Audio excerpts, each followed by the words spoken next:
merasa bingung, terus pokoknya dia merasa kayak orang gak waras. Dan kemudian dugaannya tuh Nabi pernah disihir. Tapi tentu ya, aku kan cenderung skeptis sama hal-hal yang kayak gitu, yang klinik kayak gitu. Jadi ya mungkin Nabi sakit aja. Lagi sakit terus mikirnya kena sihir. Karena saat itu kan belum ada medis ya, belum ada kondisi medis. Orang saat itu belum tahu kalau penyakit itu caranya bisa ada penyakit tuh gimana gitu. Sudah kondisi kayak gini tapi sihir sampai kepada Nabi SAW. Sihirnya tembus. Kok bisa terjadi? Ini Allah jadikan hikmah. Ya, Nabi yang taat. Bismillahirrahmanirrahim. Kalau dari sisi Mbak Kumaila sendiri, gimana kemudian misalnya diracun nih, Rasulullah kan terbimbing oleh Tuhan gitu. Harusnya kan ada suara gitu dari dalam gitu, jangan dimakan. Itu ada sesuatu yang nggak bener gitu. Nabi aja pernah disihir.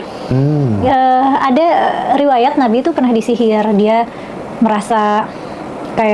merasa bingung, terus pokoknya dia merasa kayak orang gak waras. Dan kemudian dugaannya tuh Nabi pernah disihir. Nah ini juga riwayat yang kontroversi ya di kalangan akademisi studi Islam juga, karena kalau misalnya Nabi bisa disihir, itu berarti tuduhan orang kafir yang didokumentasikan di Quran itu berarti benar dong. Kan ada banyak yang bilang kamu tidak lain hanyalah orang yang kena sihir gitu. Itu kan ada tuh tuduhan-tuduhan itu ke Nabi. Ya itu jadi dilemanya para cendekiawan Muslim sih. Tapi ada cerita Nabi pernah kena sihir. Tapi tentu ya, aku kan cenderung skeptis sama hal-hal yang kayak gitu, yang klinik kayak gitu. Jadi ya mungkin Nabi sakit aja.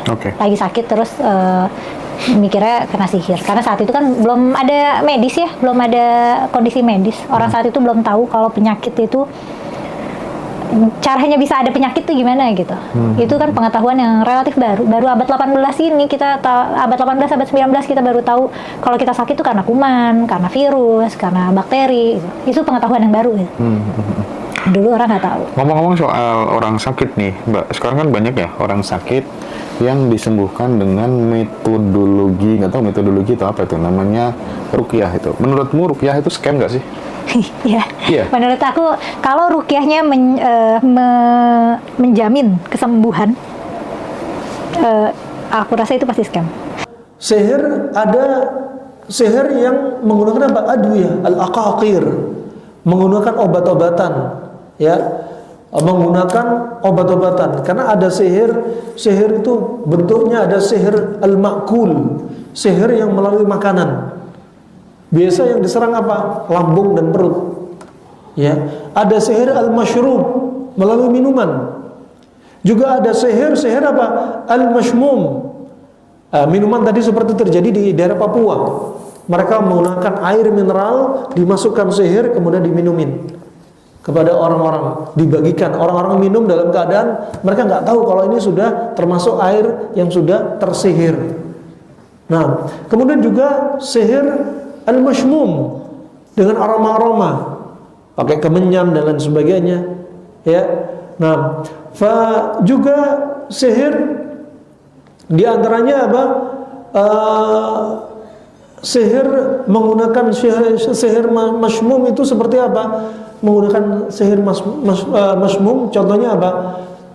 Seseorang, misalkan seorang laki-laki ingin menyihir wanita. Biasanya yang dipakai apa? Cari pakaian wanita tersebut, permisi. Kadang cari bris holder, permisi ya. Kadang cari pakaian dalam, dicari itu untuk nyihir wanita biar kesemsem sama laki-laki ini, biar jatuh cinta dengan laki-laki ini, diambil. Dan itu pakaiannya yang masih ada aromanya, bukan pakaian sudah pakai aroma apa? Aroma sabun cuci, bukan. Jadi pakaian yang belum dicuci, pakaian bekas dipakai dia. Kemudian apa? Digunakan sebagai perantara sihir. Karena sihir itu butuh perantara. Bisa pakai foto, bisa pakai bagian dari organ tubuhnya, Seperti Nabi SAW sebagaimana hadis Aisyah radhiyallahu anha riwayat Imam Bukhari, yang waktu itu Nabi SAW ya disebutkan apa? Kana yukhayyal, ya, yukhayyalu ilai annahu ya'ti ahlahu wa la ya'ti. Nabi merasa waktu itu, kata Aisyah, mendatangi istrinya, berkhayal pernah mendatangi istrinya, padahal kata Aisyah gak pernah dia mendatangi 9 istrinya. Nabi mengalami sihir ini selama yaitu berapa? 6 bulan. Nah, makanya diantaranya Nabi apa? Sa'alallah, Nabi minta kepada Allah agar diselesaikan ini. Wah, ini termasuk bimbingan. Kalau kena sihir berarti apa? Minta sama Allah. Minta sama Allah disembuhkan, dilepaskan sihir ini. Doa di waktu-waktu mustajab.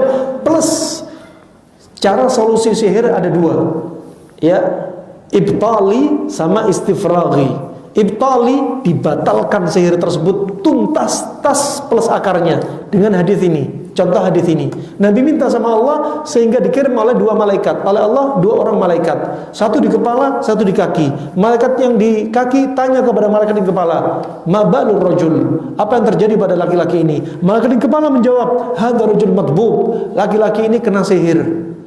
Kemudian disebutkan tali ikatan sihir tersebut ada di sumur, yaitu sumur Bir Darwan, sumur Darwan, sumurnya Bani Zuraiq, sumurnya asal tinggalnya kampungnya Labid bin A'sam, laki-laki Yahudi yang nyihir Nabi, yang dia mengirim anak laki-laki yang suka menyisir rambutnya Nabi, dimintai sama Labid bin A'sam untuk mengambil berapa helai rambutnya Nabi dan gigi dari sisir tersebut. Syahid-syahidnya di sini untuk menyihir seseorang ada perantara. Wah, diambillah rambutnya Nabi sama gigi sisirnya Nabi, kemudian diletakkan di bawah atau dasar sumur Darwan. Kemudian setelah kejadian ini, Nabi memerintah beberapa sahabat untuk mengambil ikatan sihir bukhul tersebut. Kemudian setelah diambil, dibacakan apa? Al-Falaq dan An-Nas. Disinilah diantara disebutkan ahli tafsir seperti Ibnu Katsir, sebab nuzulnya surat Al-Falaq dan An-Nas. Wah, ini termasuk apa? Menuntaskan sihir secara apa? Ibtali. Tuntas, langsung selesai. Anda kalau dapat ini, sudah, ruqyah dulu, bakar sekalian. Nabi waktu suruh menimbun, ya, bakar bukhul tersebut, selesai, tuntas dengan izin Allah Subhanahu wa taala. Kenapa? Ada bimbingan dari Nabi SAW.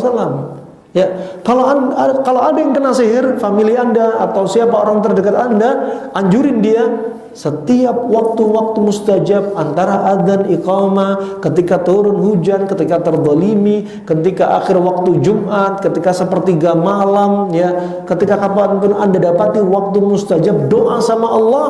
Tampakkan ya Allah agar saya tahu di mana para dukun meletakkan bukhulnya. Subhanallah. Doa sama Allah. Ya. Kalau Allah berkehendak akan ditampakkan dalam mimpi. Yang mimpi ini termasuk apa? Ru'yatullah, mimpi dari Allah. Karena mimpi ada 3. Mimpi yang merupakan bunga tidur, ya, itu hanya apa? Kejadian yang lewat saja. Seperti siang terjadi sesuatu, malamnya langsung mimpi. Ini mimpi kosong, nggak ada maknanya. Kemudian mimpi dari syaitan, dan yang ketiga mimpi dari Allah Subhanahu wa taala. Wah, ini untuk selesaikan sihir secara apa? Ibtali. Ya. Adapun secara istifraghi, yaitu kosongkan tubuh kita dari pengaruh-pengaruh jin. Dengan apa? Dengan ruqyah, banyak baca Al-Qur'an, ya, banyak datangi ketaatan sama Allah. Nanti akan kita sebutkan solusinya di antaranya. Kemudian rahimahumullah jami'an, juga ada sihir. Sihir itu apa? Sihir al-madfun. Al-madfun itu ditanam. Ya, apa yang ditanam? Yaitu tali ikatan sihirnya, bukhulnya. Ada yang bukhulnya dilempar di laut, ada yang bukhulnya dilempar di sungai, ada yang bukhulnya diletakkan, ditanam di depan rumah sama para dukun. Ada yang bukhulnya ajib, terjadi kisah nyata sebagaimana salah seorang syekh sebutkan. Beliau sampaikan dalam muhadarahnya, bukhulnya diletakkan seperti kejadian ini. Ada seorang wanita, ibu-ibu, tugasnya memandikan jenazah. Dia sedang umrah, tawaf. Ketika tawaf 7 kali selesai, ya, kemudian tanya kepada teman-temannya, kalian tawaf, kita mengelilingi Ka'bah kan, katanya. kok saya nggak lihat Ka'bah ya? Dari tadi kamu ngapain? Keliling. Ikut kamu aja keliling. Kemudian dia ketika perjalanan pulang ke hotelnya, dia mampir ke sebuah toko. Tanya ke penjaga toko, kenapa aku nggak bisa melihat Ka'bah? Istaghfirillah. Ya, apa yang sudah kau perbuat? Coba lihat di televisi. Kamu lihat Ka'bah enggak? Di televisi saya juga nggak lihat Ka'bah. Sebelum umur apa yang kamu lakukan? Apa pekerjaan kamu? Ternyata pekerjaan dia memandikan jenazah. Setiap memandikan jenazah dapat wasiat dari para dukun untuk meletakkan tali ikatan sihir ke dalam mulut jenazah. Setelah dimandikan, masukkan mulut jenazah, kemudian diikat, dikubur, di kain kafan, kubur. Orang nggak tahu, ternyata tali ikatan sihir ada di dalam kuburan jenazah fulan sudah banyak yang dia tanam. Ya, atas wasiat dukun. Subhanallah, ya.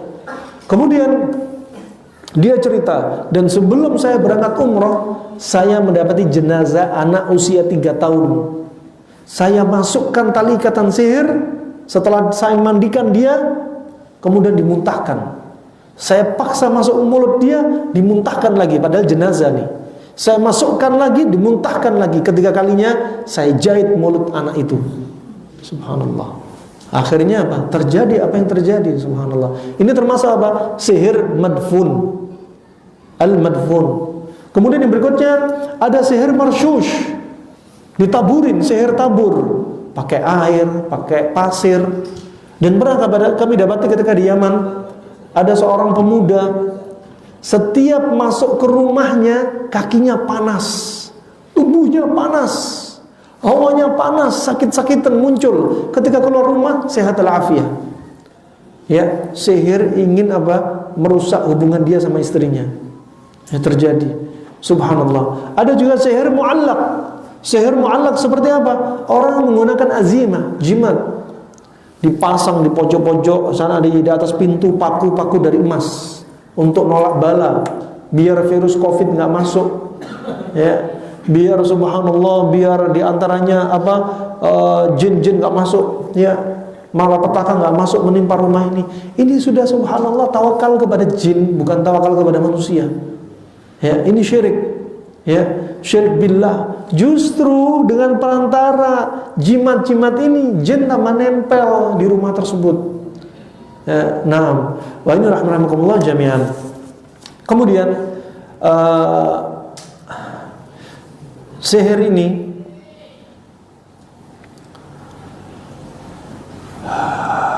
juga sebenarnya kalau kita telah apa yang terjadi pada Nabi SAW, Nabi pernah kena sihir. Sebagaimana hadits Aisyah dari riwayat Imam Bukhari, Nabi pernah kena sihir. Padahal Nabi yang jaga siapa? Ada malaikat Jibril. Nabi sudah dijamin masuk surga. Nabi kalau sholat malam sampai kakinya bengkak-bengkak. Orang zaman sekarang sholat malam kakinya bengkak karena asam urat. Nah, bukan seperti Nabi SAW. Nah, bengkak karena cairan sendinya habis, ya, bengkak karena gagal jantung, ya, dan lain sebagainya. Ini Nabi sudah kondisi kayak gini, tapi sihir sampai kepada Nabi SAW. Sihirnya tembus. Kok bisa terjadi? Ini Allah jadikan hikmah. Ya, Nabi yang taatnya sama Allah seperti ini masih kena sihir. Ya, masih kena sihir. Fisik kuat, agama kuat, masih juga kena sihir. Tentunya ini apa? Atas kehendak Allah Subhanahu wa taala, mutlak, atas kehendak Allah Subhanahu wa taala. Ya. Makanya Allah Subhanahu wa taala berfirman dalam surat Al-Baqarah, ya, 102 juga, wa ma hum bidharina min ahadin illa biiznillah.